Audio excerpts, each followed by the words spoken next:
Ok, pessoal, vamos dar continuidade então aqui na resolução desse exercício. Como vocês podem ver, já é outro dia aqui, tá? Eu tive um problema no dia que estava gravando a primeira parte do vídeo, então estou continuando hoje. E a partir de agora eu vou demonstrar para vocês aqui a continuidade do exercício. Nós estávamos aqui então calculando o perímetro do furo, né? Que são essas partes onde nós temos, deixa eu pôr a ponteira aqui de canetinha, tá? A gente está calculando a área, o perímetro desses dois metades de círculo que eu estou aturando agora, tá? Com essas duas metades de círculo, a gente forma um círculo inteiro, então eu posso considerar todo o perímetro de um círculo, tá? E aí fica de perímetro restante para cálculo aqui, 2 vezes 15, tá? Que é a extensão dessa região aqui, tá? Então, vamos continuar. Então, para o furo foi 2 vezes π vezes 5, que é o raio do círculo. Nós encontramos 31,4159. Mais essas 2 vezes arestas laterais. Essa aresta daqui, essa outra aqui, tá? 2 vezes 15, temos 30. Somando o valor do perímetro do círculo com o perímetro dessas arestas, nós encontramos o valor de 61,42. Com isso, a gente pega, então, esse 61,42 e vamos multiplicar pela espessura da chapa, tá? Essa espessura da chapa vezes esse perímetro vai dar um valor de área, que é a área de corte, tá? Então, a gente encontra o valor de 30,71 milímetros quadrados. Para calcular a força de corte, a equação de força de corte é o Q igual a tensão de corte vezes a área de corte. Então, nós temos aqui 427 newtons por milímetro quadrado, que foi um valor dado pelo exercício, tá? Multiplicado por essa área que acabamos de calcular. Então, milímetro por milímetro quadrado, corta, fica só newton e os valores numéricos. Encontramos, então, o valor de 13.113,17 newtons, ou, para quem quer dar uma reduzida nesse número, 13,11 kilonewtons. Ok, então aqui foi definido o item A do exercício.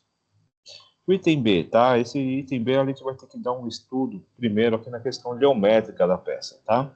Para fazer uma análise aí de dimensional para descobrir algumas dimensões. Maravilha. Para mim definir essa questão, a gente vai ter que estudar então o que a gente tem disponível, tá? Segundo nossa peça fornecida, nós temos aqui os valores dados foram esse 20 aqui, tá? Que é a extensão dessa pontinha da peça. E ele deu 30 graus aqui atrás de referência de ângulo, tá? E aqui embaixo ele deu uma base de dimensões que eles são referências para os nossos cálculos. Porém, não é uma parte integrante da peça que será dobrada, tá? Então, como que a gente tem aqui? Ele joga a referência aqui 15 milímetros para um plano de referência, tá? E volta para a peça em 30 milímetros na outra superfície, como vocês podem ver nessa figura superior aí, tá? O que isso me indica, então? Que essa diferença entre a superfície superior e a base da peça é uma diferença que tem 15 milímetros de altura, tá? Qual que é a outra referência que ele dá para a gente aqui? Em relação à extensão horizontal que está ali na base da peça, a gente tem um valor de 80. A gente sabe que essa primeira ponta aqui da peça ela tem um valor de 20, tá? Então, aqui é possível a gente equacionar de forma a gente obter os valores. Então, o que nós temos aqui, ó? Teremos que 20 mais x mais y será igual a 80. Não é isso que está escrito ali, né?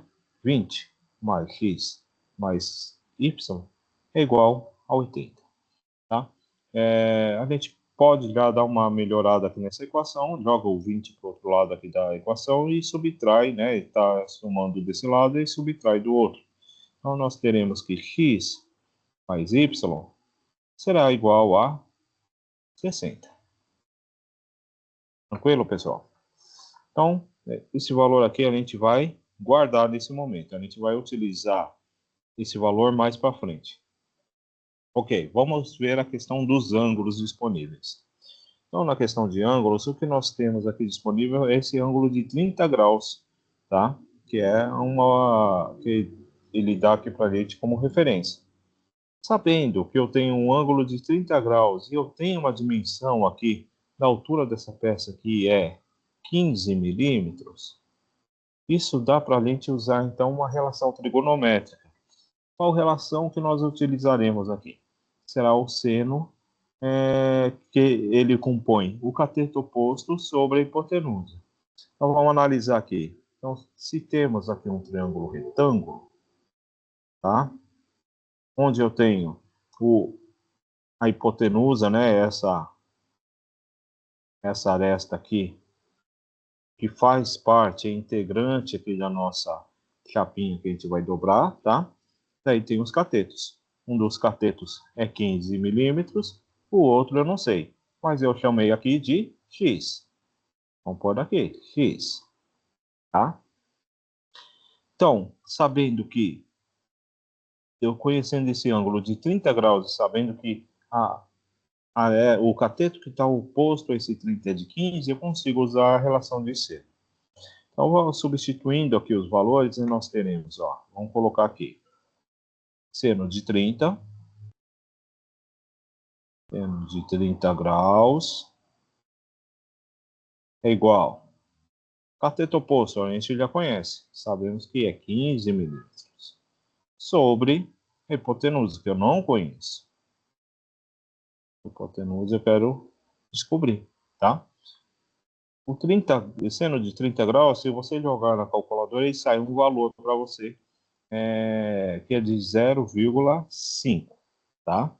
O que a gente vai fazer? A gente vai inverter a posição da hipotenusa com o seno nessa equação, né? Vai jogar a hipotenusa, que é a medida que eu quero descobrir, para cima e o seno de 30 para baixo. E sabendo que o seno de 30 é igual a 0,5, tá?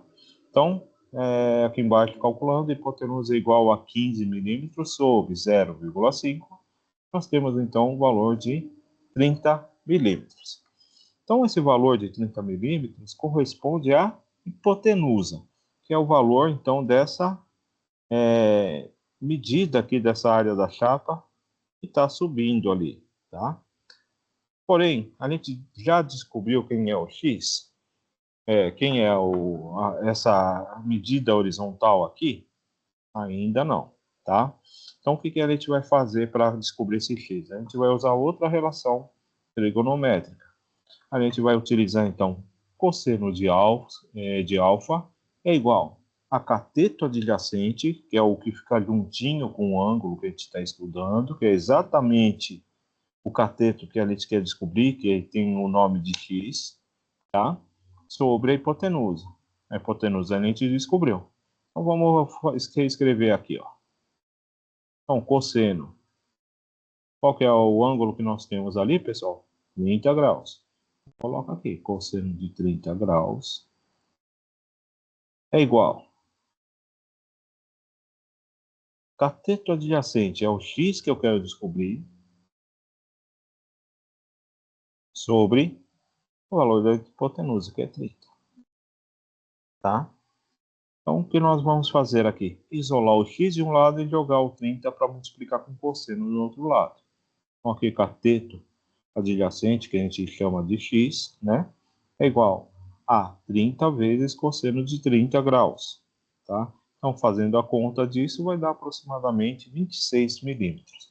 Agora sim, agora, eu sabendo que x é igual a 26 milímetros, eu consigo descobrir y, tá? Onde a gente vai jogar esse valor, então? Nessa equaçãozinha que a gente preparou antes aqui embaixo, tá? Então, ó, pega ali, ó, no lugar do x, vamos colocar 26 mais y é igual a 60. Jogando 26 para o outro lado, ele passa subtraindo, né? Nós teremos, então, que y é igual a 34. Maravilha. Com isso, descobrimos, então, que Essa aresta aqui da nossa chapinha tem 20, isso daí é dado do exercício. Essa rampa da nossa chapinha tem 30 milímetros a rampa, tá? E essa extensão final da chapinha, ela vai ter extensão de 34 milímetros. Tá claro, pessoal? Se tiverem dúvida nisso daí, me procurem, mandem mensagem, ou procurem também a questão de trigonometria aí na internet, que o pessoal também tem consegue explicar até um pouquinho melhor, tá? Com isso, então, a gente definiu todas as dimensões da chapinha aqui para poder fazer o estampo. Então, considerando, se eu fosse isso daqui, só foi para a gente verificar a questão geométrica da chapa. A extensão original dessa chapa aqui, antes do dobramento aqui, com esses dois ângulos de 30, né, que a gente vai usar a relação de alternos internos, né, onde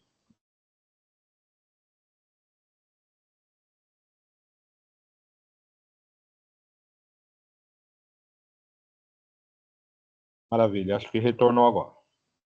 Então, a gente está usando uma relação de alternos internos, onde a 30 aqui de um lado, a gente joga para cima 30, então sabe que esse outro ângulo aqui é 30, e o complementar ali enfim. Então, a gente sabe aqui que essa chapa aqui, então, originalmente, antes da dobra, tinha 84 milímetros. Tá certo, pessoal? Então, vamos continuar. Aqui a gente ainda não determinou o item B, tá? Porque a gente precisa determinar a folga na matriz e força de corte na chapa. Continuando aqui o exercício. Como a espessura da chapa é de meio milímetro, a folga deve ser de aproximadamente 0,03 milímetros da extensão na dimensão externa. Então, por onde eu vi essa questão? A gente pegou, fez uso aqui no gráfico, tá? Com a chapa de meio milímetro, a gente joga a informação até a curva que a gente está verificando, é um aço doce que a gente está trabalhando, né? Sabemos, então, rebate o valor e a gente encontra aqui aproximadamente 0,03 o valor da folga necessária. Portanto, com isso, a gente sabe então que a extensão total da chapa é de 84,03 milímetros, tá? E lateralmente a peça, a gente olhando lá o croquis lá inicial, lá no começo do exercício, a gente vê que essa peça tem de largura 60 milímetros. Então a gente acrescenta 0,3 milímetros para cada uma dessas dimensões, tá? Então com isso, pessoal, a área de corte vai ser definida por, tá? Então vamos lá.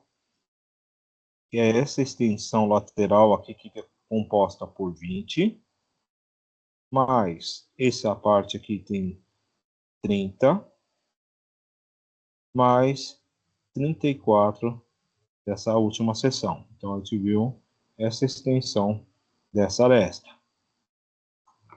Mais 2 vezes 60, tá? Então foi 2 vezes essa medida que eu coloquei e 2 vezes 60, que é a largura da peça, multiplicando pela espessura da chapa, tá? Então, essa primeira parte a gente calculou perímetro de corte, tá? Vezes a espessura da chapa. Nós temos então aqui um valor de 144 milímetros quadrados.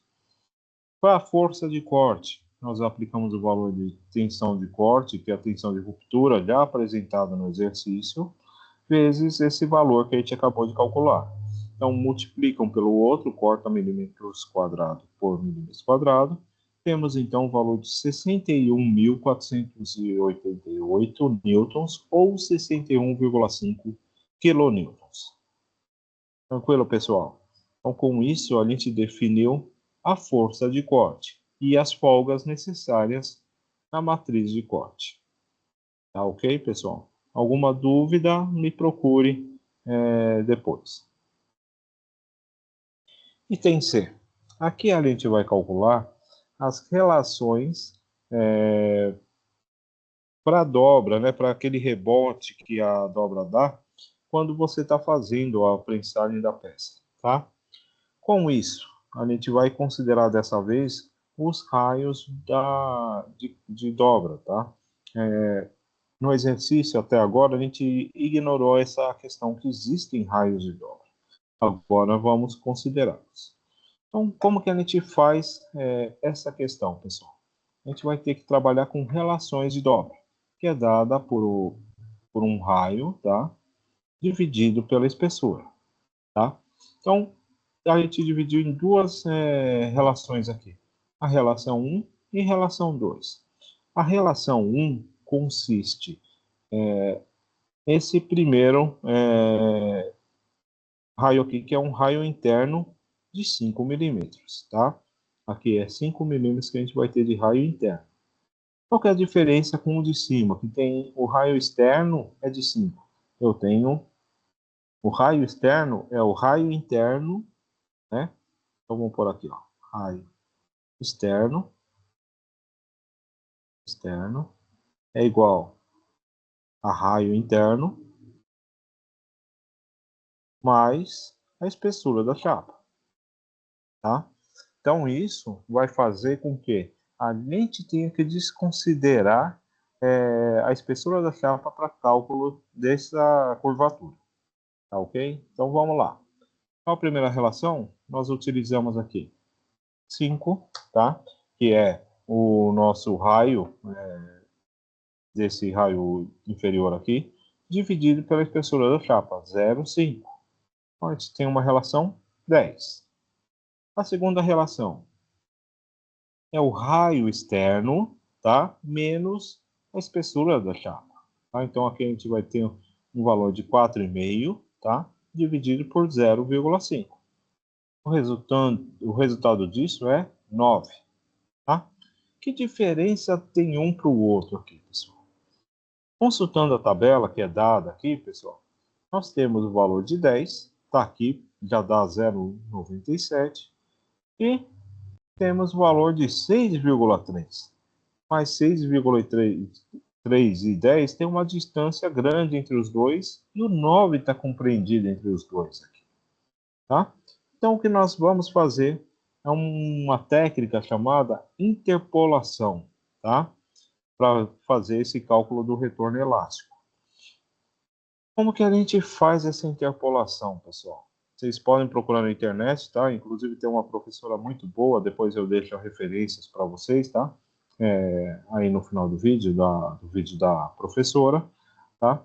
Onde ela vai fazer a interpolação por meio de uma técnica onde você vai calculando as diferenças de valores, tá, que estão tabeladas com o valor que você quer obter. Então, eu vou fazer um exemplo aqui embaixo. Então, na tabela me apresentou 0,6. Eu quero saber como que a gente monta, então, aqui. Vai montar uma divisão onde em cima vai estar 0,3, que é o valor que está tabelado, menos 9, que é o valor que eu quero descobrir, sobre. O que é esse valor que a gente tem aqui embaixo? São os valores que estão ali do resultado da nossa tabela novamente, tá? Então, aqui para 0,3 a gente vai ter o correspondente no aço 1010 a 0,975. Então, a gente vai colocar o valor correspondente ali, 0,975 menos x. X é o valor que eu quero descobrir referente a 9, tá? Vou colocar x. Então, colocou aqui, igual. Agora vamos fazer a diferença com os valores tabelados, tá? 6,3, que é um valor tabelado, menos 10, que é um valor tabelado conhecido, sobre a diferença dos seus resultados, 0,975 menos 0,97, que é o valor referente ao 10. Então, com essas diferenças aqui calculando, tá? A gente faz um cálculo matemático agora, tá? Faz essa subtração, vai encontrar menos 2,7 é igual a menos 3,7 e embaixo vai ficar 0,975 menos x, e do outro lado da igualdade, 0,005, tá? Fazendo o cálculo dessa divisão aqui, a gente vai encontrar o valor de menos 740. Maravilha. A gente pretende agora isolar o x, né, que é a nossa necessidade para fazer essas contas, tá? Como que a gente faz isso, então?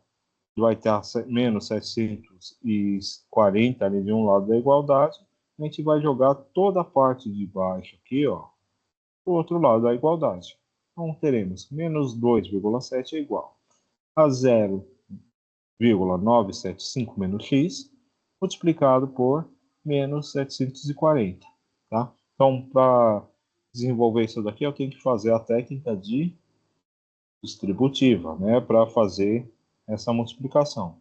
Então, eu calculo a distribuição daqui e a gente vai encontrar menos 2,7 vai ser igual a menos 721,5 mais 740 que multiplica a x. Então, aqui, esse menos com mais aqui do outro lado da equação. Dando prosseguimento, o que a gente faz? Vamos isolar o x e jogar o valor numérico para o outro lado da igualdade. Então, nós temos que 740 vezes x vai ser igual a menos 2,7 mais 721,5. Então, tem que ele estava negativo do outro lado da igualdade e veio para cá positivo. Tá? O resultado dessa parte da equação vai ser 718,8. Teremos, então, que x é igual a 718,8 sobre 740. O valor dessa igualdade vai ser 0,971351. Então, com isso, a gente define aqui que o x para o valor dessa relação 9 que a gente calculou ali, vai ser igual a esse valor de 0,971,351. Tranquilo, pessoal? Segundo ponto agora, pessoal, a gente vai agora calcular qual que é esse rebote elástico, então, pessoal. Como que vai ser feito esse cálculo? Você vai pôr a relação do valor do, é, do ângulo que você quer dobrar, tá? O ângulo que você vai dobrar sobre o valor do ângulo que você tem que fazer na sua matriz para que permaneça esse valor de ângulo, tá? Então, você vai colocar aqui, ó, 30 graus, que é o valor que queremos obter, sobre o valor da matriz que a gente quer descobrir. É igual ao valor da relação que a gente tirou de tabela, tá? Então, aqui a gente está fazendo para essa primeira relação. Então, temos que L vai ser igual a 30,9278 nessa primeira relação. Para a segunda relação, tá? Onde nós temos ali aquele raio menor, né, de 4,5 milímetros de raio, como que é feito o cálculo aqui? A gente vai colocar o valor de 30 graus em cima, L2 é o valor que a gente quer descobrir, e aqui tá errado, tá? Aqui é o valor de 971351, tá? Então é todo o valor ali que a gente encontrou agora em cálculo ali em cima, tá? Nós teremos então que o valor, a gente joga então o L2 para o outro lado da igualdade, e isso daqui passa multiplicando para esse lado. Então nós temos que L2 vai ser igual a 30,8848 graus, tá? Então vai ter que acrescer praticamente 1 grau aí na medida da matriz para a gente conseguir fazer equivaler esse rebote aí da chapa que ele dá depois da prensagem. Tá claro, pessoal? Isso daqui, novamente, precisando tirar dúvidas sobre isso, me procurem, tá? Seja fora da aula, seja por outra alternativa aí, para que a gente possa tirar eventuais dúvidas. E finalmente, item D, tá?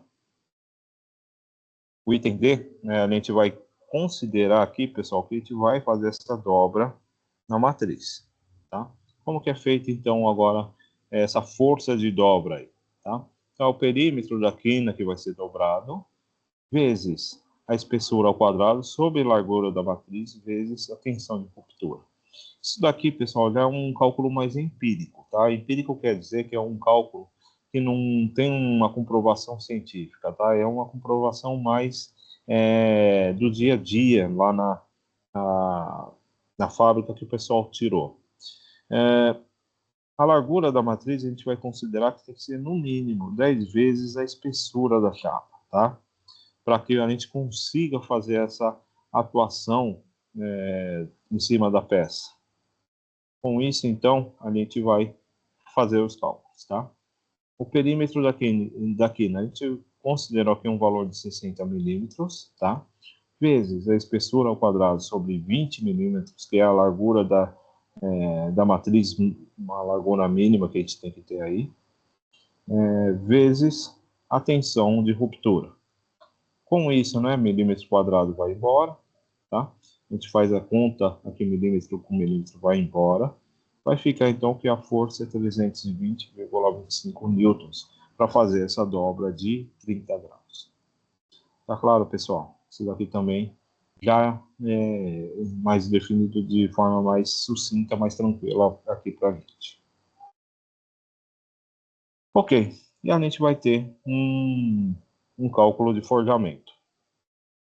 Eu vou fazer o seguinte, pessoal, eu vou soltar uma quarta aula só com um cálculo de forjamento, que não é difícil, tá? Mas acredito que essa aulinha já foi bastante extensa, tá? A gente já chegamos aqui bastante extenso. Eu vou finalizar essa aula aqui, vou soltar para vocês esse conteúdo e posteriormente eu gravo a aula final aí, que é quanto ao valor de batida para formar ali o forjamento da peça. Tá claro? Então agradeço aí a oportunidade, qualquer dúvida me procurem, tá? Para que a gente possa tirar eventuais dúvidas. Muito obrigado e um ótimo dia, uma boa noite ou um ótimo momento para ti. Grande abraço.